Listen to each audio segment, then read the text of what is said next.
दोस्तों, हम अपने मानव जीवन में जैसे कर्म करते हैं, उनका वैसा ही फल हमें इस जीवन में भोगना पड़ता है। प्रत्येक कर्म का कुछ न कुछ फल होता है। नमस्कार दोस्तों, हमारे YouTube चैनल में आपका स्वागत है। एक बार गौतम बुद्ध अपने कुछ शिष्यों को कर्म पर एक कहानी सुना रहे थे। उन्होंने कहा, आज मैं तुम्हें एक बूढ़ी औरत और तीनों बहुओं की कहानी सुनाऊंगा और वो तीनों बहुएं किस तरह से अपने कर्म के अनुसार कुतिया बन जाती है, आज इस कहानी से जानेंगे। एक छोटे से गांव में एक बूढ़ी माँ रहती थी। उसकी 3 बहुएं और 3 बेटे थे। बूढ़ी माँ बहुत ही धार्मिक थी और हर दिन पूजा पाठ में समय बिताती थी।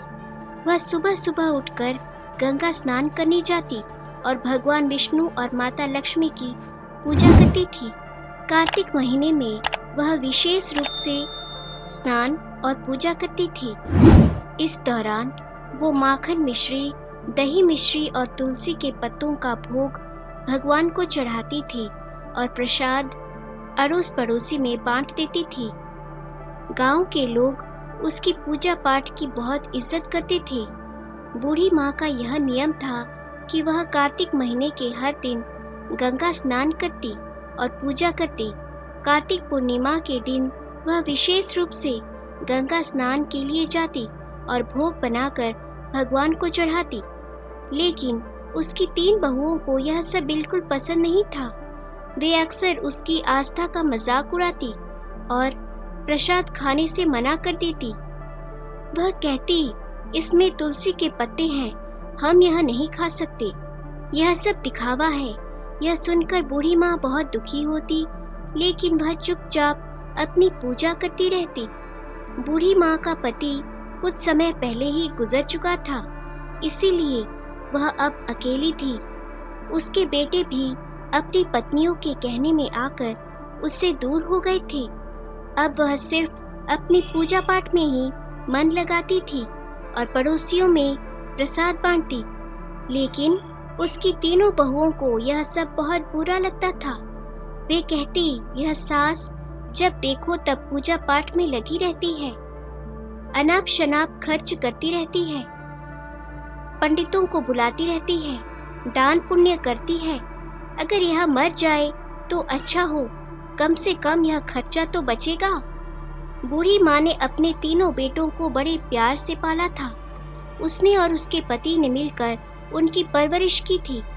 लेकिन जब जब उसे अपने बेटों की सबसे ज्यादा जरूरत होती थी, तब वे उससे मुंह मोड़ चुके थे। बूढ़ी माँ दिन रात भगवान से प्रार्थना करती और अपने बच्चों के लिए आंसू बहाती।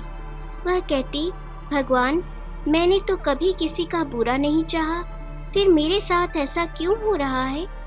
एक दिन बूढ़ी माँ अपने भगवान विष्णु और माता लक्ष्मी के सामने बैठी प्रार्थना कर रही थी। उसकी आंखों में आंसू थे और वह भगवान से कह रही थी, हे भगवान, मुझे इस दुख से मुक्ति दिलाओ, मेरे बच्चों का भला करो और उन्हें सही रास्ता दिखाओ। इसी तरह बूढ़ी माँ ने अपनी पूजा पाठ और दान पुण्य के नियमों को नहीं छोड़ा। लेकिन उसकी तीनों बहुओं ने ठान लिया था कि वे अब इस घर में नहीं रहेंगी और बंटवारा करके अलग हो जाएंगी। वे सोचती थी, अगर हम अलग हो जाएं तो अपनी मर्जी से रह सकेंगे और सास की पूजा पाठ के खर्चे से बच सकेंगे। तीनों बहुओं ने एक दिन आपस में बात की और बंटवारे की योजना बनाई। उन्होंने अपने पतियों से कहना शुरू किया कि अब हमें अलग हो जाना चाहिए। छोटी बहू ने अपने पति से कहा, देखिए, बड़े भैया के बच्चे बड़े हो रहे हैं और हमारे बच्चे छोटे हैं। हमें अभी बहुत मेहनत करनी है, बच्चों को पढ़ाना है। अगर हम अलग हो जाएंगे तो अपने बच्चों की अच्छी तरह से देखभाल कर पाएंगे। सास का खर्चा बहुत ज्यादा है, हर समय पूजा पाठ में लगी रहती है और बहुत पैसा खर्चा करती है। मझली बहू ने भी अपने पति को समझाया, देखिए, अब बंटवारा हो जाना चाहिए, हम अपनी मर्जी से रहेंगे। क्या खर्चा करना है, क्या नहीं करना है, यह हम खुद तय करेंगे। सास के नखरे और खर्चे अब बर्दाश्त नहीं होते। हम अलग रहकर अपने बच्चों का ध्यान रख सकते हैं। बड़ी बहू ने भी अपने पति से यही बात कही, बच्चे बड़े हो रहे हैं, कल उनकी शादी ब्याह करना है, पैसे कमाना है और सास का खर्चा करते रहेंगे तो कैसे चलेगा। हमारे बच्चों का भविष्य सुरक्षित करना है तो हमें अलग होना ही पड़ेगा। तीनों बहुओं ने अपने अपने पतियों को समझा बुझाकर उनके मन में बंटवारे की बात डाल दी। तीनों भाई अब बंटवारे के लिए तैयार हो गए। गांव के पंचों को बुलाया गया और घर का बंटवारा करने की बात हुई। तीनों बहुएं भी बंटवारे में हिस्सा लेने के लिए तैयार हो गई। गांव के पंचों ने घर का 4 हिस्सों में बंटवारा किया। 3 बेटों के लिए और एक बूढ़ी माँ के लिए घर का सारा सामान भी 4 हिस्सों में बांट दिया गया। बूढ़ी माँ अब अकेली रह गई। पंचों ने अपना फैसला सुनाया और चले गए। तीनों बहुओं ने अपना अपना सामान अपने अपने हिस्से में रखा। बूढ़ी माँ के हिस्से में जो झोपड़ी थी वह उसमें रहने लगी। अब वह अकेली थी और अपने बेटों से निराश होकर अपने भगवान से प्रार्थना करती रहती थी। वह रोज सुबह जल्दी उठकर गंगा स्नान करती और भगवान विष्णु और माता लक्ष्मी की पूजा करती। वह पहले की तरह ही भोग बनाकर भगवान को चढ़ाती और फिर अड़ोस पड़ोस में प्रसाद बांटती। लेकिन अब वह बहुत अकेली हो गई थी। उसके तीनों बेटों ने उससे मुंह मोड़ लिया था और उसकी बहुओं ने उसे घर से बाहर कर दिया था। वह रोज भगवान से प्रार्थना करती, हे भगवान, मुझे इस दुख से छुटकारा दिलाओ, मेरे बच्चों का भला करो और उन्हें सही रास्ता दिखाओ। बूढ़ी माँ के पास जो थोड़ा बहुत आटा, दाल और चावल था वह उसी से काम चलाती। वह सोचती है, अब मुझे अपनी जिंदगी इसी तरह गुजारनी पड़ेगी। मेरे बच्चों ने तो मुझे छोड़ दिया है, लेकिन मैं भगवान की भक्ति नहीं छोड़ूंगी। उसकी भक्ति में कोई कमी नहीं आई। वह हर रोज तुलसी के पत्तों से भगवान का पूजन करती और पड़ोसियों को प्रसाद बांटती। एक दिन जब बूढ़ी माँ अपनी झोपड़ी में बैठी रो रही थी, तभी एक युवक आया। उसने दरवाजा खटखटाया। बूढ़ी माँ ने दरवाजा खोला और देखा कि एक 17-18 साल का हृष्ट पुष्ट युवक खड़ा था। उसके चेहरे पर तेज झलक रहा था। उसने कहा, अम्मा, आपने मुझे पहचाना कि नहीं? लेकिन मैं आपके मायके से आया हूँ। मेरा नाम कृष्णा है। मेरे पिताजी ने मुझे आपकी मदद करने के लिए भेजा है। बूढ़ी माँ ने आश्चर्य से पूछा, कृष्णा, तुम मेरे मायके से आए हो? मैंने तो तुम्हें कभी नहीं देखा। लेकिन कृष्णा ने मुस्कुराते हुए कहा, अम्मा, मैं आपके भाई का पोता हूँ। हमें खबर मिली कि आपके बेटों ने आपको घर से निकाल दिया है, इसीलिए मेरे पिताजी ने मुझे आपकी मदद करने के लिए भेजा है। बूढ़ी माँ की आंखों में आंसू आ गए। उसने कृष्णा को अंदर बुलाया और उसे बैठने के लिए कहा। उसने पानी का गिलास और थोड़ा सा गुड़ दिया। कृष्णा ने पानी पिया और गुड़ खाया। फिर उसने अपनी थैली से कुछ खाने का सामान, कपड़े और दवाइयाँ निकाली। उसने कहा, अम्मा, यह सब सामान मैं आपके लिए लाया हूँ। आप भूखी मत रहना, हम रोज आपको खाना भिजवाएंगे। बूढ़ी माँ ने कृष्णा को आशीर्वाद दिया और कहा, बेटा, तुम्हारा बहुत बहुत धन्यवाद। तुमने मेरे लिए जो किया है उसके लिए मैं भगवान से तुम्हारे सुख समृद्धि की प्रार्थना करूंगी। कृष्णा ने बूढ़ी माँ से विदा ली और वापस चला गया। बूढ़ी माँ ने अपने भगवान का धन्यवाद किया और सोचा, भगवान ने मेरी प्रार्थना सुन ली, अब मैं भूखी नहीं रहूंगी। अब बूढ़ी माँ को रोज खाना मिल जाता था। वह पहले की तरह ही भोग बनाकर भगवान को चढ़ाती और पड़ोसियों को प्रसाद बांटती। लेकिन उसकी तीनों बहुओं को यह सब देखकर बहुत जलन होती थी। वे सोचती थी कि यह बुढ़िया आखिर कहाँ से इतना खाना ला रही है। इसके पास कोई कमाने वाला भी नहीं है, फिर यह इतना तंदुरुस्त कैसे हो रही है। तीनों बहुएं बूढ़ी माँ की सेहत देखकर बहुत जलती थीं। वे सोचती थी कि बुढ़िया को हमने इसीलिए अलग किया था ताकि वह जल्दी ही भूखी प्यासी मर जाए, लेकिन यह तो और तंदुरुस्त होती जा रही है। एक दिन बहुओं ने फैसला किया कि वे बूढ़ी माँ की झोपड़ी में जाकर पता लगाएंगी कि वहाँ क्या हो रहा है। अगले दिन जब बूढ़ी माँ गंगा स्नान के लिए गई हुई थी, तभी तीनों बहुएं उसकी झोपड़ी में घुस गईं। वहां उन्होंने देखा कि झोपड़ी में दाल चावल, आटा, मसाले, सूखे मेवे और कई तरह का अच्छा खाना रखा हुआ है। बहुएं हैरान हो गई। वे आपस में बातें करने लगी कि यह बुढ़िया कितनी चालाक है। हमें लगता था कि यह भूखी प्यासी मर रही है, लेकिन यहाँ तो हर चीज का भंडार है। बड़ी बहू ने कहा, इसने जरूर हमारे घर से चोरी करके यह सब जमा किया है। हम काम में लगी रहती थी और यह चोरी चोरी अपना घर भरती रही। अब इसे सबक सिखाना होगा। मझली बहू ने कहा, हाँ, हमें इसे मजा चखाना चाहिए। देखते हैं कि इसने यहाँ क्या क्या जमा किया है। छोटी बहू ने भी सहमति जताई। सही कहा, हमें इसके खिलाफ कुछ न कुछ करना होगा। तीनों बहुएं झोली भर भर कर सामान अपने घर ले जाने लगी। जैसे ही उन्होंने खाने का सामान उठाया, उन्होंने देखा कि उसमें तुलसी के पत्ते हैं। गुस्से में आकर उन्होंने तुलसी के पत्ते नाली में फेंक दिए। यह देखकर वे और भी क्रोधित हो गईं और सामान उठाकर बाहर जाने लगी। तभी एक अजीब घटना घटी।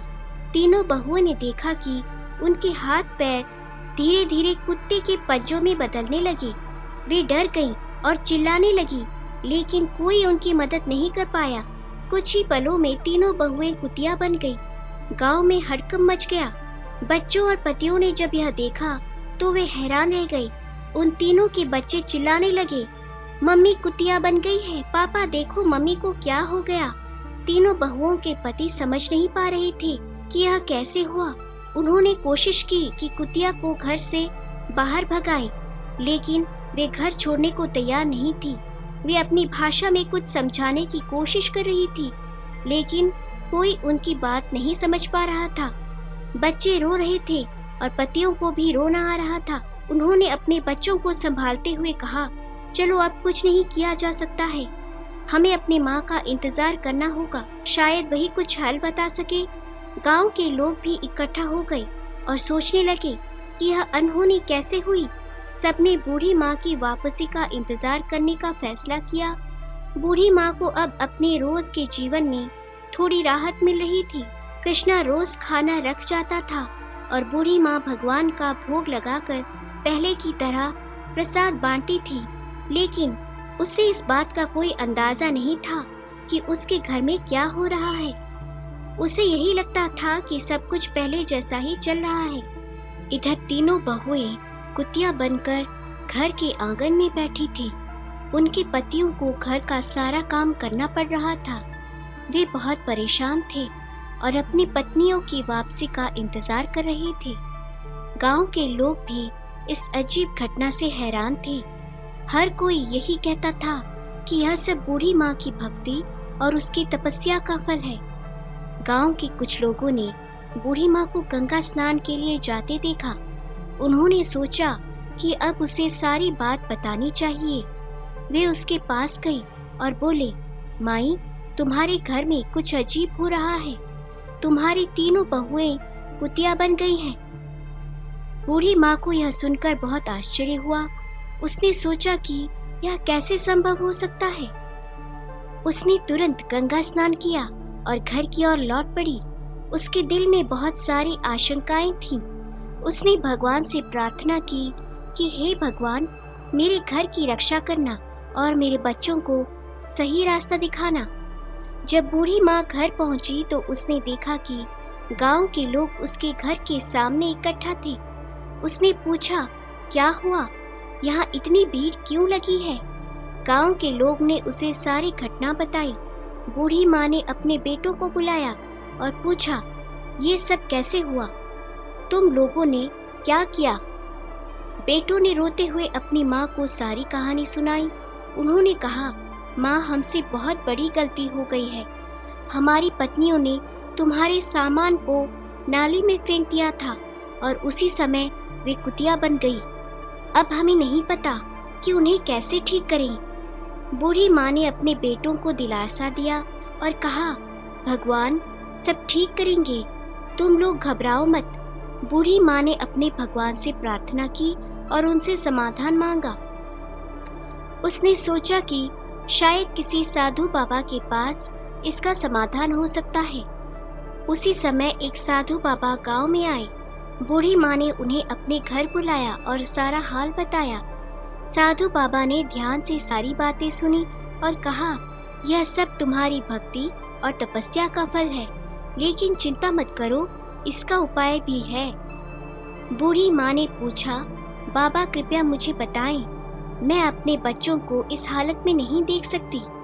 साधु बाबा ने कहा, तुम्हें कार्तिक महीने में विशेष पूजा करनी होगी। तुम्हारे स्नान के पानी से तुम्हारी बहुओं को नहलाना होगा और ब्राह्मणों को भोजन कराकर उनके झूठे भोजन को बहुओं को खिलाना होगा। इससे वे अपने असली रूप में वापस आएंगी। बूढ़ी माँ ने साधु बाबा को धन्यवाद दिया और अपने बेटों को यह बताया। बेटों ने कहा, माँ, हम तुम्हारी हर बात मानेंगे, हम इस उपाय को जरूर पूरा करेंगे। बूढ़ी माँ ने कार्तिक महीने की विशेष पूजा की तैयारी शुरू कर दी। उसके तीनों बेटे और गांव के लोग भी इस पूजा में मदद करने लगे। बेटों ने मिलकर पूजा का सारा सामान इकट्ठा किया और भगवान के लिए भोग बनाने की व्यवस्था की। हर सुबह बूढ़ी माँ गंगा स्नान के लिए जाती और स्नान के पानी को एकत्रित करती। उसके बाद वह भगवान विष्णु और माता लक्ष्मी की पूजा करती और फिर अपने पड़ोसियों को प्रसाद बांटती। इसी बीच तीनों बहुएं अभी भी कुतिया के रूप में घर के आंगन में बैठी रहती। उनके पतियों को घर का सारा काम करना पड़ता था। बच्चों को अपनी माताओं की बहुत याद आती थी और वे अक्सर रोते हुए अपनी दादी से कहते, दादी, माँ कब ठीक होंगी? हमें हमारी माँ वापस चाहिए। बूढ़ी माँ बच्चों को दिलासा देती और कहती, बेटा, भगवान सब ठीक करेंगे, तुम लोग धैर्य रखो और प्रार्थना करो। बच्चों को शांत करने के लिए वह उन्हें कहानियाँ सुनाती और उनके साथ समय बिताती। बूढ़ी माँ ने पूजा के लिए 5 ब्राह्मणों को बुलवाया। बेटों ने भी अपनी ओर से 5-5 ब्राह्मणों को बुलवाया। इस प्रकार कुल 21 ब्राह्मणों को बुलवाया गया। ब्राह्मणों के लिए विशेष भोग तैयार किया गया। कार्तिक पूर्णिमा का दिन आया और बूढ़ी माँ ने अपने बेटों की मदद से ब्राह्मण भोज की तैयारी की। सुबह सुबह सभी ब्राह्मणों को आमंत्रित किया गया और उन्हें विशेष पकवान बनाकर खिलाया गया। ब्राह्मण भोज के बाद बूढ़ी माँ ने सबके पैर छुए और भगवान से प्रार्थना की कि हे भगवान, मेरी बहुओं को उनके पूर्व रूप में वापस लाओ। मेरे कार्तिक स्नान और पूजा का फल उन्हें मिले। ब्राह्मणों ने तृप्त होकर भोजन किया और बूढ़ी माँ को आशीर्वाद दिया। उन्होंने कहा, माई, तुम्हारी पूजा और तपस्या सफल होगी। भगवान तुम्हारी प्रार्थना अवश्य सुनेंगे। ब्राह्मण भोज के बाद बूढ़ी माँ ने तीनों बहुओं को बुलवाया। तीनों कुतिया भगवान के भोग के झूठे भोजन को प्रेम से खाने लगी। बूढ़ी माँ ने उनके ऊपर गंगा जल छिड़का और उन्हें स्नान के पानी से नहलाया। जैसे ही गंगा जल और स्नान का पानी बहुओं के ऊपर छिड़का गया, एक चमत्कार हुआ। धीरे धीरे तीनों बहुएं अपने असली रूप में वापस आने लगी। उनके चेहरे पर पश्चाताप के आंसू थे और वे अपनी सास के पैरों में गिरकर रोने लगी। तीनों बहुएं कहने लगी, माँ, हमें माफ कर दीजिए, हमने आपके साथ बहुत बुरा किया। हमें हमारे कर्मों की सजा मिल गई। अब हम तुम्हें कभी कोई कष्ट नहीं देंगे और हमेशा तुम्हारी सेवा करेंगे। बूढ़ी माँ ने उन्हें गले लगाया और कहा, बेटा, भगवान ने तुम्हें माफ कर दिया है। अब तुम लोग सच्चे दिल से भगवान की भक्ति करो और अपने कर्मों को सुधारो। तीनों बहुओं ने अपनी सास से वादा किया कि वे अब हर साल कार्तिक स्नान और पूजा करेंगी और कभी भी बूढ़ी माँ का अपमान नहीं करेंगी। इस तरह पूरे परिवार ने मिलकर भगवान की पूजा की और प्रसाद बांटा। तीनों बहुओं के अपने असली रूप में वापस आने के बाद घर में कई ऊर्जा और शांति का माहौल बन गया। बूढ़ी माँ की भक्ति और तपस्या ने पूरे परिवार को एक नया जीवन दिया। अब सभी मिलकर भगवान की पूजा करते और कार्तिक स्नान की महिमा को समझाते। बूढ़ी माँ ने अपने बेटों और बहुओं को सिखाया कि भक्ति और सेवा का महत्व क्या होता है। उसने कहा, देखा बेटा, भगवान की पूजा और सेवा से हमें सच्चा सुख और शांति मिलती है। हमें हमेशा सच्चे दिल से भक्ति करनी चाहिए और दूसरों की मदद करनी चाहिए। बड़ी बहू ने कहा, माँ, हम सब अब समझ गए हैं कि भगवान की पूजा का क्या महत्व है। हम हर साल कार्तिक स्नान करेंगे और भक्ति से जीवन जिएंगे। मछली बहू ने भी अपनी माँ से कहा, माँ, हमें माफ कर दो, हमने तुम्हारे साथ बहुत गलत किया। अब हम तुम्हारी सेवा करेंगे और तुम्हारे साथ मिलकर भगवान की पूजा करेंगे। छोटी बहू ने भी अपनी माँ से वादा किया, माँ, अब हम सब मिलकर रहेंगे और कोई भी तुम्हें कभी तकलीफ नहीं देगा। हम हर साल कार्तिक स्नान और पूजा करेंगे। बूढ़ी माँ बहुत खुश हुई और अपने बच्चों को आशीर्वाद दिया। अब घर में सब मिलजुल कर रहने लगे। अगले साल कार्तिक पूर्णिमा के दिन पूरे परिवार ने मिलकर विशेष पूजा का आयोजन किया। घर को सजाया गया और भगवान विष्णु और माता लक्ष्मी की विशेष आराधना की गई।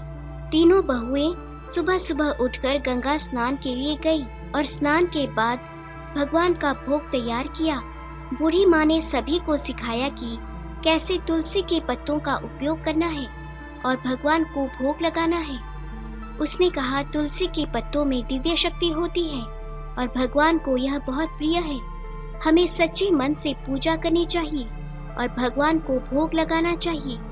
तीनों बहुओं ने पूरी श्रद्धा के साथ पूजा की और भगवान को भोग लगाया। उसके बाद सभी ने मिलकर प्रसाद बांटा और गांव के लोगों को भी बुलाया गया। गांव के लोग भी बूढ़ी माँ की भक्ति और तपस्या की तारीफ करने लगी। भगवान की कृपा से अब परिवार में सुख और समृद्धि आने लगी। तीनों भाइयों का व्यापार अच्छा चलने लगा और घर में खुशियों का माहौल बन गया। अब तीनों बहुएं भी अपनी सास की सेवा में लगी रहती और हर काम में उनकी मदद करती।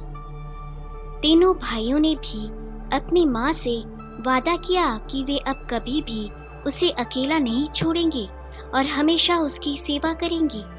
वे सब मिलकर हर त्योहार और विशेष अवसरों पर भगवान की पूजा करते और प्रसाद बांटते। बूढ़ी माँ का जीवन अब पूरी तरह से बदल चुका था। उसकी भक्ति और तपस्या ने पूरे परिवार को एक नई दिशा दी थी। अब सब मिलकर भगवान की आराधना करते और जीवन में सुख शांति पाते। इस कहानी से हमें यह सीखने को मिलता है कि भक्ति, सेवा और सच्चे मन से की गई प्रार्थना हमेशा फलदायी होती है। भगवान अपने भक्तों की सच्ची भक्ति को कभी निराश नहीं करते और उन्हें सुख, शांति और समृद्धि का आशीर्वाद देते हैं। दोस्तों, आज हम जो भी फल भोग रहे हैं वह हमारे पिछले जन्मों के कर्म हैं। हमें अपने कर्मों के फल भोगने ही पड़ते हैं। कर्मों का फल हमें अवश्य मिलता है। हमने जैसे भी कर्म किए होंगे वैसा ही फल हमें मिलेगा, लेकिन हम इस बात को समय से समझ नहीं पाते। जब तक हमें इस बात का ज्ञान होता है कि हमने जो भी कर्म किए हैं उनका परिणाम क्या होगा, तब तक समय बहुत अधिक बीत चुका होता है। इतना कहने के बाद बुद्ध ने अपनी कहानी समाप्त की और शिष्यों से कहा कि वे अपने अपने कार्य में लौट जाएं। तो दोस्तों, कैसी लगी आज की कहानी? हमें कमेंट बॉक्स में कमेंट करके ज़रूर बताएं। और अगर अच्छी लगी हो तो इस वीडियो को लाइक, शेयर और सब्सक्राइब ज़रूर करें। तो चलिए मिलते हैं हमारी अगली कहानी में। तब तक के लिए अपना ख्याल रखें और खुश रहें। धन्यवाद।